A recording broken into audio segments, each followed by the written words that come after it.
Yes, ma'am.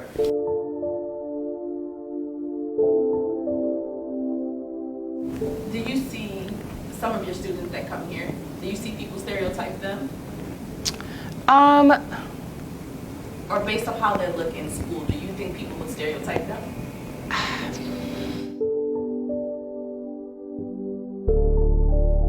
We speak out on injustice.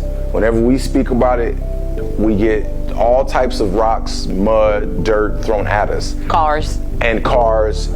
And I'm the person, and my story, and I spoke with a black lady who shares a Republican view. She's a Trump supporter, and I really don't care.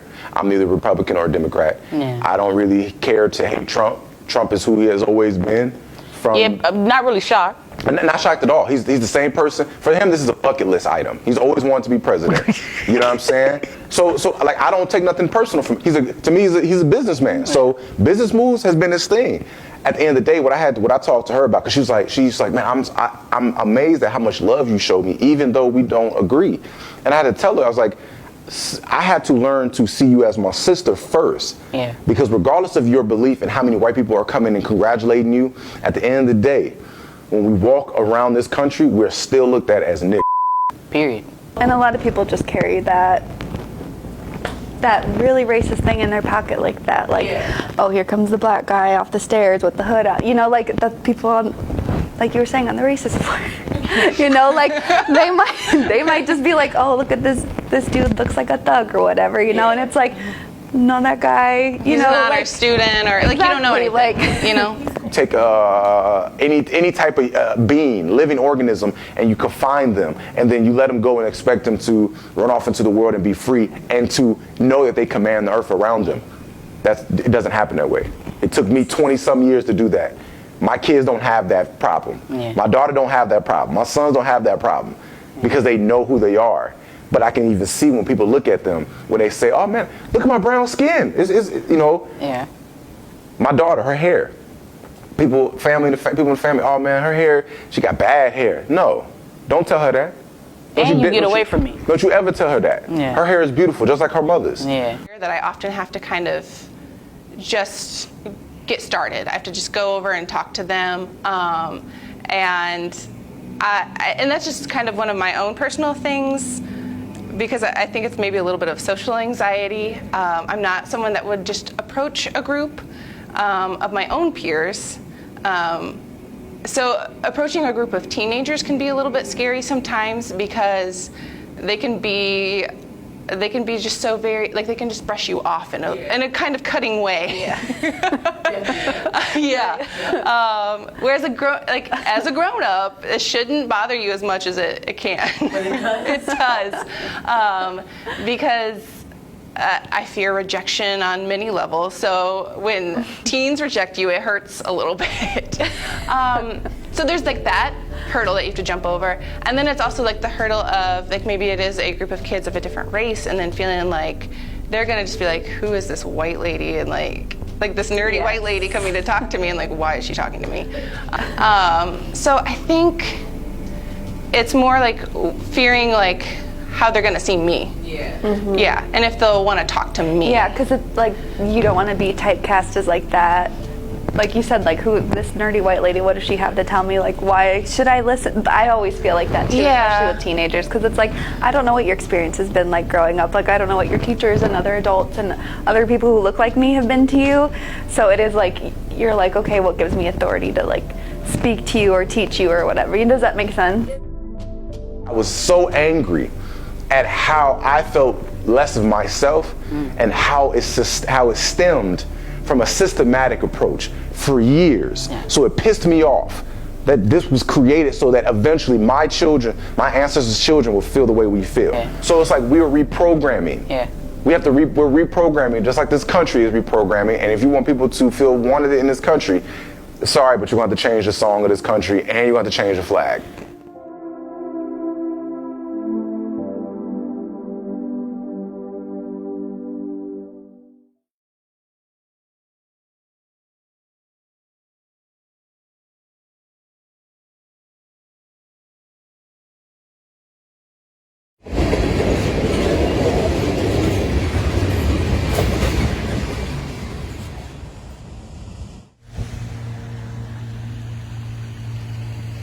My name is Timothy Harris. I'm from Bourbonnais, Illinois, Kankakee County.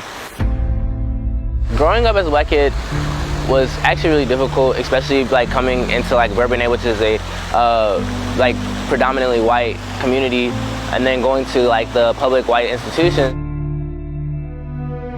It was really difficult and it was really hard, especially for a kid who like longs to fit in. And as a kid, you want to like have friends and want to fit in and want to like see your friends and like be able to hang out with you and like and go to their houses and stuff like that and feel like you're a part of their community and feel like you're a part of them. A lot of times, like because I didn't have those like other black people to like share my differences with, I started seeing myself like wanting to like be somebody that I wasn't and try to like you know, like try and talk different, wear my hair and things different, like trying to like make myself code switch so that I can be like desirable, I guess, by like my peers. And so like it would be like a lot of times where like my skin color would be like the like punchline of each joke. It would be like a lot of times where like the N-word would be said or something like that, and it was just expected for me to just like turn my eye a different way. It was never like something that I should have been okay with. Like it would be like a lot of times. I remember like being like on teams and being a part of like organizations and always being like the only black kid that wants to be a part of it because like I want to be like, I don't know, I just want to be accepted so bad. Not realizing that like they don't accept me back. I like learned how to coexist with white people. And then like one day like I was like at a theater practice and I received 4 Snapchats. And it was 4 of the people that I thought that were close to me and that were on this team. They did blackface and called me the N-word, and like they called me monkey, and it was just like a whole mess, and I was so hurt. This was the first time I like actually like cared for somebody or like actually had like friends that like I felt cared about me too. Then like shortly afterwards, they like came back to the school and they like made their friends back immediately. Like they made all their friends, like everybody was like, Tim was so sensitive, like Tim like did this, Tim like why would he say that, like oh, he's just doing that. Like while I'm out here actually hurting, like the people that actually hurt me were like living comfortably pretty much after that. Lift every voice and sing till earth and heaven ring. That like took me through like a big toll of like my mental health and like took me through like a lot of depression and like a lot of like anxiety, and like that's probably like where my mental health starts to like get a dark place. Sings rise loud as the glistening skies. Let it resound loud as the roaring sea. But eventually like I like wanted to like start educating myself and like starting to be like more like involved with my blackness. Sing a song full of the hope that the dark past has taught us. I remember like just because like racism may not happen to you like directly does not mean that it doesn't exist, and that does not mean that it's not still there and it's not still hurting other people. Light a new day. Because you feel like my life does have meaning, like my future, my words, my voice, my education that I'm gonna receive, like all these different types of things. I'm a big advocate and activist for black and brown lives. I just want to be like bring awareness, and I feel like by doing so, you have to be a part of it, and you have to make sure that you're like letting your voice be heard. Victory is won.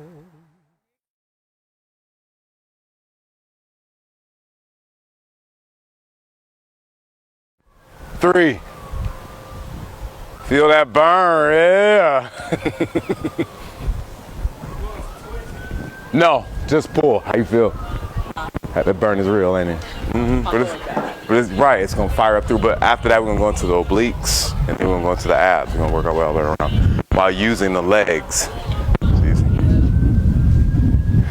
Feel sorry for her.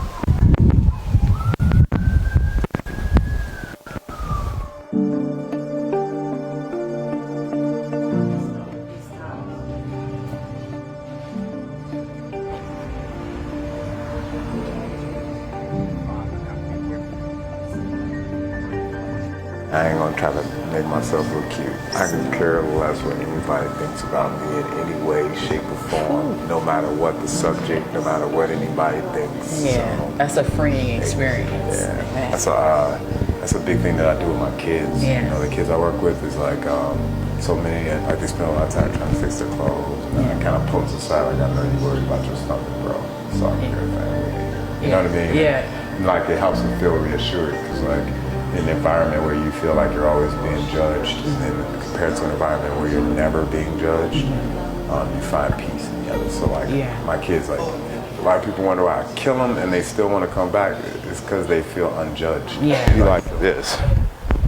We wanted to cover some ground, so it's like boom, boom, boom, boom, boom, boom. Get it?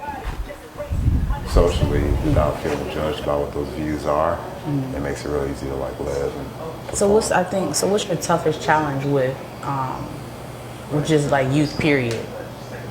Like their parents. Yeah. And why do you think that is? Because honestly, because adults are self-centered. Like we'll spend $300, $400, $500 on something that really isn't worth anything in the moment. That the kid wants to get better at a sport, we think that $25, $35 is too much to pay for them to be able to advance themselves in a way that they themselves couldn't possibly figure out. Yeah. So we work on hamstrings, glutes, your lower back with your core stability, proprioception, getting your mind and your body connected and understanding what your body should do without you having to look at your feet, you know. So try to look straight ahead in front of you or at the table. Straightest thing in the back. Adult feels like they're feeling like they're gaining weight. They'll spend that money on themselves though. Yeah. So like it's always so when an adult feels pressure from life, they feel like they should first immediately eliminate the thing that stimulates the child. Yeah. And that's really like it's a flaw. When I was in say 9 years old, I saw a video of the beginning stages of what's his name? Billy Blanks. He had been competing and he was a martial artist and he's a real crazy fitness. And my dad told me he didn't want me to go into martial arts so aggressively because there was no future in it. And I really thought the fitness things was my thing, and it was never bodybuilding, never got into all that making your body real big thing. So like, I got obsessive about training at a really young age. We had the World Book Encyclopedia, and eventually getting the Encyclopedia Britannica, and I studied anatomy. And I got into that at a really young age, and I struggled in school because I was diagnosed ADHD. We didn't study what I liked, and so it was a real struggle for me. And I really struggled throughout school, had a lot of stuff going on in life. I'll show you. And then I fought. Won a bunch of fights, about 17 of them, and was trying to go pro, couldn't find a pro in K1, lost a pro fight in the UFC, and then my mom died, and I just moved really fully into like mastering my craft. Not wrong. Go ahead, give me 20 more. Come on. I would say, in all honesty, with when children who are grown under the same household are not the same people, and they never will be, especially depending on what direction, what part of your life you're in. And then when you feel like there's a fault, what you're missing is that the little guy, or however old he's, the 10-year-old, he's actually going through his molding process of learning the world that we couldn't possibly understand growing up. And so like, we went through it and they're going through it and we have to go through it. It's just a thing that has to happen.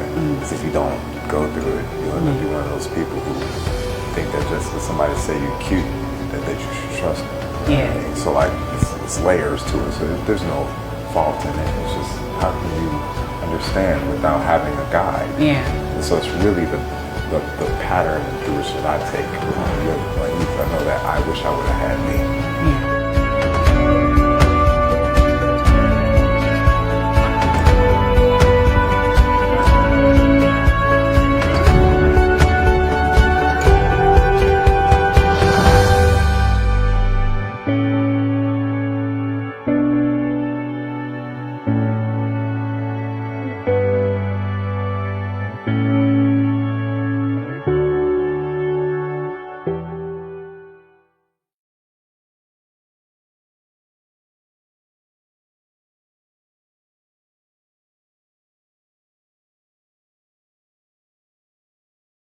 Your community is hiring black teachers, and I actually know a lot of my prior classmates or previous classmates that are teachers but don't teach here, and I'm like, we need you African American history was only a semester-long class. So you're going to tell me I have to teach 500 years of Black American history in 18 weeks. Like, your opinion isn't even valid because it's not based in fact.